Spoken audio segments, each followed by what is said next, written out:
Olá, que a graça e paz do Senhor Jesus Cristo esteja com você. Estamos alegres por poder compartilhar com você, meu amigo, meu irmão, meu familiar, mais esta reflexão bíblica, estudando a Bíblia no livro de Provérbios. Hoje nós estaremos refletindo no livro de Provérbios, falando mais uma vez da sabedoria. Como nós começamos no livro de Provérbios, agora a gente continua falando para quem é a sabedoria, quem é a sabedoria e o que é a sabedoria. Então vamos refletir juntos por alguns momentos nesse texto. O dicionário Webster 1828, ele traz uma definição bem interessante sobre a questão da sabedoria, e eu quero compartilhar com você aqui só uma parte dela, que diz assim: o uso ou exercício correto do conhecimento, a sabedoria, é a escolha dos fins louváveis e dos melhores meios para alcançá-los. Isto é sabedoria em ato, efeito ou prática. Se a sabedoria deve ser considerada como uma faculdade da mente, é a faculdade de discernir ou julgar o que é mais justo, apropriado e útil, e deve ser considerado como uma aquisição, é o conhecimento e o uso do que é necessário. E ainda na área teológica, ele diz assim que, segundo a teologia das Escrituras, a sabedoria é religião verdadeira. Então, a verdadeira religião é o conhecimento e o temor de Deus, conforme nós já vimos lá no primeiro estudo. Então, vamos ver o que esse texto de Provérbios hoje nos ensina aqui. O primeiro versículo do capítulo 8 de Provérbios, ele retrata para nós aí a quem ela é oferecida, a sabedoria. Nós vimos lá no primeiro capítulo também, depois dos capítulos seguintes, alguma coisa nesse sentido. Não clama porventura a sabedoria, o entendimento não faz ouvir a sua voz? No cimo das alturas, junto ao caminho, nas encruzilhadas das veredas, ela não se coloca? Junto às portas, às entradas da cidade, a entrada das portas está gritando. Antigamente, na época de Salomão, na Idade Antiga, junto ao povo de Israel, era costume das pessoas ali fazer o julgamento nas portas da cidade. Ali ficavam os sábios, os magistrados, e qualquer um que tinha uma contenda, que tinha uma dúvida, que tinha algo a ser julgado, iria ali naqueles portais, naquelas portas da cidade, para ser julgado. E as pessoas que faziam isso tinham que ser pessoas de sabedoria, de conhecimento, de entendimento, para saber ponderar dentro disso que nós definimos. Então ele está dizendo aqui, conforme nós vimos, que a sabedoria, mais uma vez a gente afirma que ela está disponível, ela clama, ela chama em alta voz, ela se coloca em todos os milindres da vida humana, ela está à disposição, ela está fazendo ouvir a sua voz. E para quem ela é oferecida, A vós outros, ó homens, clamo, e a minha voz se dirige aos filhos dos homens. Entendei, ó simples, a prudência, e ó necios, entendei a sabedoria.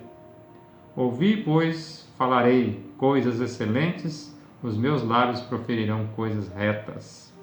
Então, ela está para toda a humanidade, para todos os homens, os mais simples, aquelas pessoas inofensivas, mas aqueles maus e aqueles indolentes, todos, a sabedoria está clamando a todos.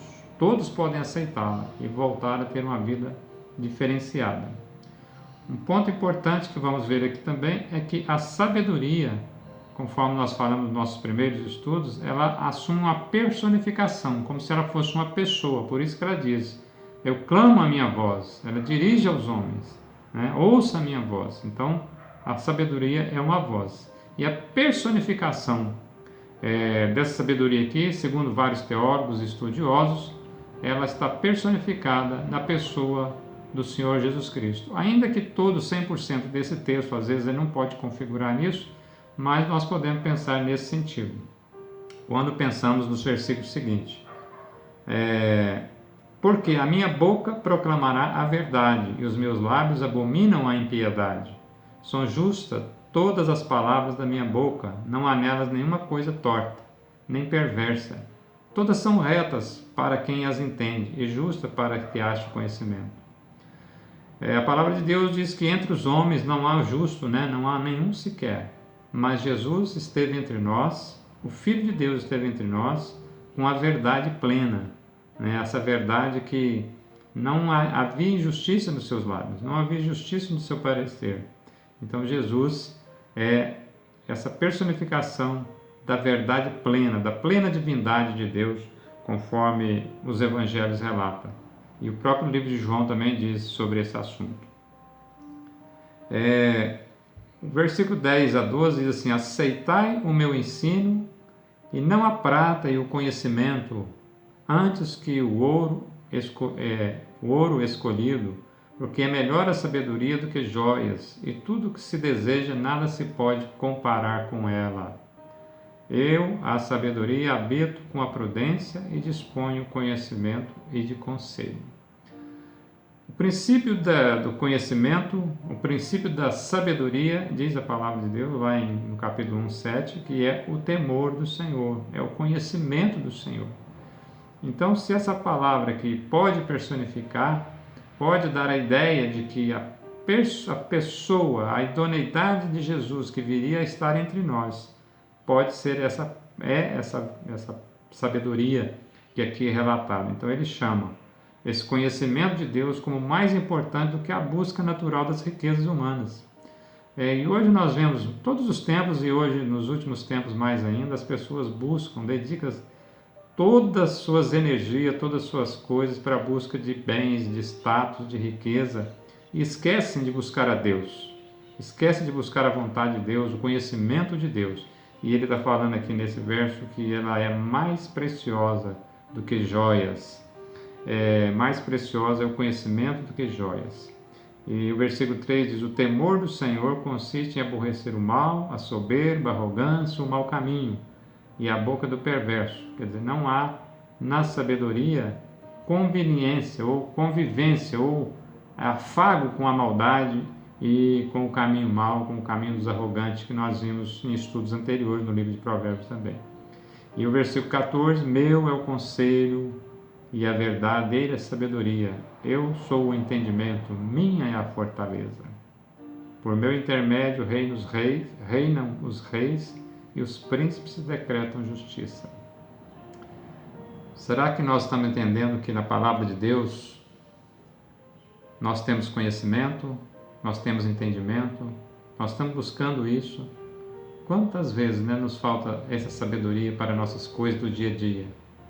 Quando ele diz lá nos primeiros versículos, nas encruzilhadas da vida, quer dizer, nas dificuldades da vida, nas nuances, naquela sutileza que a vida às vezes tenta nos pregar, com a sutileza do maligno, do diabo, e a gente precisa de estar com a palavra de Deus, com a mente voltada para as coisas de Deus, para saber lidar com as coisas desse mundo, né? Então, estar ligado nas coisas de Deus é para termos essa sabedoria de lidar com as coisas do mundo. O versículo 15, ele fala que por intermédio dele reinam os reis e os príncipes da terra. E o versículo seguinte, no 16, ele diz: por meu intermédio governam os príncipes, os nobres e todos os juízes da terra. Com a permissão de Deus, todo o poder é permitido por Deus, os maus e os bons. Então todos os governos estão sobre a tutela de Deus. Se eles buscarem em Deus a sabedoria, o entendimento, eles vão governar com excelência. Conforme nós vimos aqui nessa definição, ela é considerada na faculdade da mente para discernir ou julgar o que é mais justo, apropriado e útil, e que deve ser considerado como uma aquisição. Então, se nós não estamos tendo governos assim, não estamos tendo políticos assim, é porque lhes falta essa sabedoria que vem de Deus, que vem da palavra de Deus. Somente a sabedoria humana, muitas vezes, ela vai falhar, e a maioria das vezes ela vai falhar. E o versículo 17: eu amo os que me amam, os que me procuram me acham. Riquezas e honras estão comigo, bens duráveis e justiça. O Senhor Jesus Cristo mesmo disse, recomendou a nós para que buscássemos e juntássemos tesouros no céu, onde a traça não corrompe, não come, nem o ferrugem chega, né? Tesouro do céu. É o que ele fala aqui, bens duráveis, de justiça, né? E o Senhor ama aqueles que o temem, ama aqueles que buscam os seus caminhos. O amor de Deus é extensivo a toda criatura humana. Ele morreu na cruz, Jesus Cristo morreu na cruz, para perdão dos pecados de todos. Só que o pecado é perdoado daqueles que buscam a Deus, daqueles que aceitam o sacrifício de Jesus Cristo na cruz do Calvário para esse perdão de pecados. Senão o sacrifício para esses que não creem é vão. E a pessoa vai buscar tocar a sua vida de acordo com seus próprios entendimentos. E aí nós sabemos em que dá, né? Na realidade não dá muitas coisas boas e nós temos visto aí o resultado das ações humanas muitas vezes, né? Contra a vida, contra a justiça e contra toda coisa que é idônea, né? Então, buscar a Deus, buscar as coisas de Deus, que vai nos dar as riquezas duráveis, tesouro no céu. E ilustrando ainda, né, essa personificação, melhor é o meu fruto do que o ouro refinado é o meu rendimento, melhor do que a prata escolhida. Dá a ideia aqui de investir, né? Dá a ideia de investir, melhor é o meu rendimento. Essa tradução aqui dá essa palavra. Porque o Senhor Jesus Cristo orientou-nos, né, que realmente ajuntássemos tesouro no céu. Juntássemos um tesouro de sabedoria de Deus, de conhecimento de Deus, de justiça de Deus, exercida entre nós aqui, uns para com os outros. E quando nós fazemos isso, adoramos ao verdadeiro Deus celestial, servimos ao próximo, servimos com alegria, com dedicação, nós estamos ajuntando tesouro no céu. Mas fazemos isso porque Deus nos amou primeiro, Deus nos resgatou. E o nosso fazer por si mesmo não tem valor para o nosso resgate. Por isso foi necessário Jesus Cristo vir a este mundo e nos resgatar na cruz do Calvário. Então, a partir daí, aqueles que foram resgatados, Jesus nos salvou para que andássemos nessas obras de juntar tesouros no céu, mas também servindo ao próximo, a forma de demonstrar o amor nosso para com Deus. Ando pelo caminho da justiça, no meio das veredas do juízo, para dotar de bens os que me amam e lhes encher de tesouros. Esse é o resumo desses versículos aí. Do versículo 22, ele vai dar essa questão, 22 em diante do capítulo 8, essa questão da eternidade, da personificação da sabedoria como uma divindade que existe desde a eternidade. Olha para você ver aí. O Senhor me possuía no início da sua obra, antes das suas obras mais antigas. Desde a eternidade fui estabelecida, desde o princípio, antes do começo da terra. Antes de haver abismo, eu nasci. E antes ainda de haver fontes carregadas de água. Lá em capítulo 1 de João, diz lá que no princípio era o Verbo era Deus, o Verbo estava com Deus. E tudo que foi feito, sem Ele, nada do que foi feito seria feito. Então ele conversa, esse texto aqui de Provérbios, conversa com o Evangelho de João, lá no primeiro capítulo, depois você pode ler aquele comecinho ali. Antes que os montes fossem firmados, antes de haver outeiros eu nasci, ainda antes, ele ainda não tinha feito a terra, nem amplidões, nem sequer o princípio do pó do mundo, quer dizer, nem o homem existia ainda. Quando ele preparava os céus, aí estava eu. Quando traçava o horizonte sobre a face do abismo.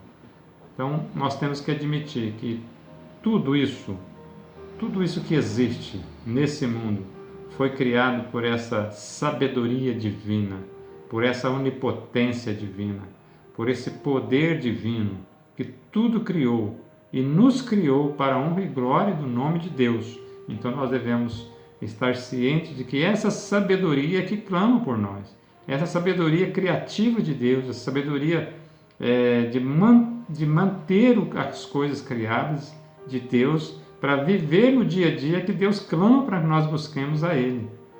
Para a gente viver essa vida aqui nesse mundo com as necessidades nossas, mas também buscando aqueles bens reservados para nós, aqueles tesouros do céu que Deus tem reservado para nós.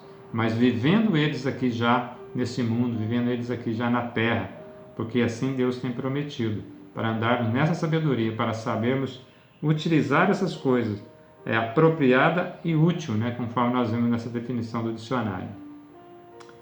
E continuando ainda essa ideia da eternidade de Deus, da sabedoria, quando firmava as nuvens em cima, quando estabelecia as fontes do abismo, quando fixava o mar o seu limite para que as águas não traspassassem os seus limites, quando compunha os fundamentos da terra, então eu estava lá com ele e era o seu arquiteto dia após dia.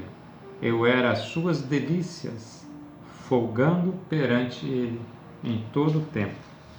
Como o apóstolo Paulo diz que em Colossenses 2,7, que nele Jesus habita toda a plenitude da divindade. E nós vimos em João que tudo foi feito por ele e para ele. E então, olha aí esse versículo, que maravilha. Então eu estava com ele e era o seu arquiteto. O Senhor Jesus, que veio estar entre nós, mostrar e revelar a Deus de forma magnífica, plena, de que é possível ter uma vida aqui neste mundo para honrar e glorificar o nome do Senhor, que todas as coisas foram criadas por Deus, arquitetadas por Deus, desenhadas milimetricamente para colocar o homem a usufruir de toda essa magnitude da criação de Deus. O homem, diante dessa natureza, ainda que não houvesse uma só palavra, uma só escrito de Bíblia, o homem deveria honrar e glorificar o Criador dessas coisas. Mas o homem hoje tem preferido glorificar o próprio homem, honrar o próprio homem. E o pior de tudo, esqueceu completamente o Criador, esqueceu completamente o arquiteto, esqueceu completamente aquele que tudo criou, inclusive a nós mesmos. E começamos às vezes a atribuir a nossa criação como algo espontâneo ou como algo surgido de um boom qualquer, teoria inventada por homens, e coisas até recentes. Então, que possamos estar atentos ao que a palavra de Deus diz, para que nós possamos estar imbuídos de buscar essa sabedoria para o nosso viver diário. E finalizando aqui, ele vai falar da alegria. Regozijemo-nos no seu mundo habitável, e achando as minhas delícias com os filhos dos homens. Agora, pois, filhos, ouvi-me, porque felizes serão os que guardam os meus caminhos. Ouvi o ensino, sede sábio e não o rejeites. Meu amigo, meu irmão, a família que às vezes está ouvindo, meu familiar, regozijando-me no mundo habitável e achando as minhas delícias com os filhos dos homens. Deus criou todo esse universo, Deus criou essa terra magnífica, tudo funcionando perfeitamente em harmonia para Deus. Isso tudo, olha aí, achando as minhas delícias com os filhos dos homens. Deus colocou-nos aqui como delícia, como para a sua alegria, para o seu regozijo, para a sua plena satisfação. E ainda que Deus sabia que o homem poderia cair, porque ele deixou o homem com o livre-arbítrio para ser tentado, permitiu ser tentado, mas resgatou-nos no sangue de Cristo, porque Deus quer que nós, observando as coisas criadas, lembremos que existe um Criador, que inclusive criou a nós mesmos. E pensando nisso, sabendo disso, Ele se alegra conosco. Ele se alegra de ver os seus filhos vencendo o mal, vencendo o maligno, vencendo o pecado, vencendo as coisas que não são do reino de Deus, e servindo a Deus e servindo ao próximo, amando as pessoas do seu próximo.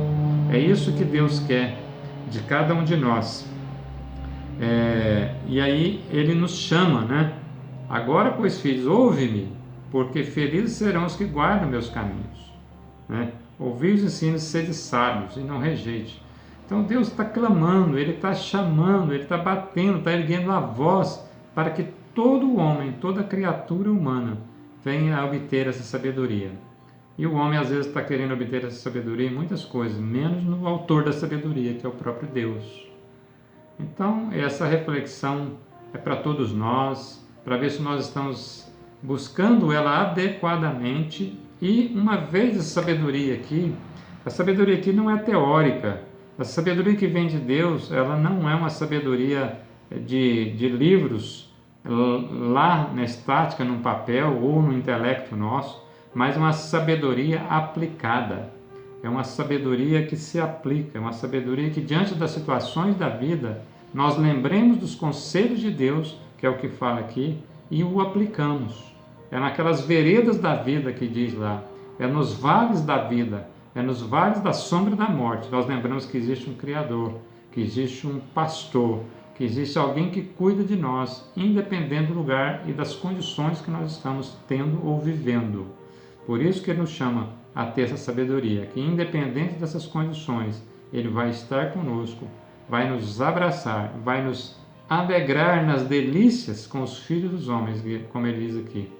E vai ver que nós, independente da situação que estamos vivendo, nós vamos estar regozijando, nos alegrando nele, porque recebemos dele a sabedoria, recebemos dele a salvação e temos certeza de que encontraremos com ele definitivamente um dia livre dessa prisão do pecado que às vezes nós temos hoje, da influência do mal que nós temos hoje. Então esse é o desejo. E aí, finalizando aqui, feliz o homem que me dá ouvidos, velando dia e noite as minhas portas, esperando nos ombreiros da minha estrada. Porque o que me acha, acha a vida, e alcança a favor do Senhor. Mas o que peca contra mim, violenta a própria alma. Todos os que me aborrecem amam a morte.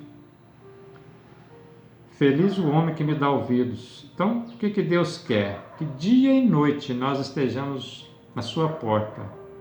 Como Deus é uma pessoa espiritual, a qualquer momento nós temos acesso a Ele. Não tem limite, não tem linha ocupada, não tem queda de internet, não tem sinal ruim para com Deus, não tem o cartão pré-pago estourado, não tem estouro de conta no final da conta. Não. Deus está falando assim, o que me dá ouvidos, velando dia e noite as minhas portas, esperando as ombreiras da minha estrada.